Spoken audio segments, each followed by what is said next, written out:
प्यारे बच्चों, आज मैं आपको सुनाऊंगा एक अक्लमंद किसान की कहानी। भारत में हैदराबाद दक्कन से 7 मील दूर कोलगुंडा नामक एक शहर है, जहां एक किसान अपने खेतों में बीज बो रहा था। सुबह का समय था। इलाके का नवाब सैर करता हुआ वहां से गुजरा। किसान को मेहनत से काम करते हुए देखकर नवाब ने सोचा कि किसान से उसकी खैरियत पूछनी चाहिए। वह घोड़े से उतरा और खेत के किनारे पहुंचकर किसान से पूछा, क्यों भाई, खेती बाड़ी में तुम इतनी मेहनत करते हो, कितना कुछ कमा लेते हो, कुछ फायदा भी होता है या नहीं? किसान ने सिर उठाया और नवाब से कहा, फायदा क्या जनाब, फसल कटने के बाद उसके 4 हिस्से कर लेता हूँ। नवाब ने फिर पूछा, अच्छा तो इन चारों हिस्सों को खर्च कैसे करते हो? किसान ने जवाब दिया, एक हिस्सा तो सरकार के टैक्स में चला जाता है, दूसरा हिस्सा कर्ज चुकाने में खत्म हो जाता है, तीसरा हिस्सा उधार देता हूँ और बाकी चौथा हिस्सा यूं ही लुटा देता हूँ। नवाब को किसान की यह अजीबोगरीब बातें सुनकर बहुत हैरत हुई।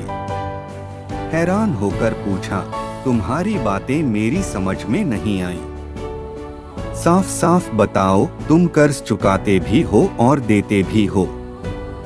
ऐसा कौन सा कर्ज है जो हर फसल पर अदा करते हो और फिर भी खत्म नहीं होता, और वह कौन है जिसे तुम हमेशा कर्ज देते हो और फिर 1/4 रकम तुम यूं ही उड़ा देते हो? किसान ने जवाब दिया, जनाब, बात दरअसल यह है कि मेरे पिता ने एक साहूकार से रकम उधार ली थी।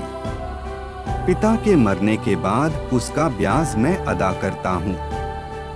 एक हिस्सा टैक्स देने के बाद दूसरा हिस्सा यह अदा हो जाता है, और तीसरा हिस्सा किसे उधार देते हो? नवाब ने पूछा।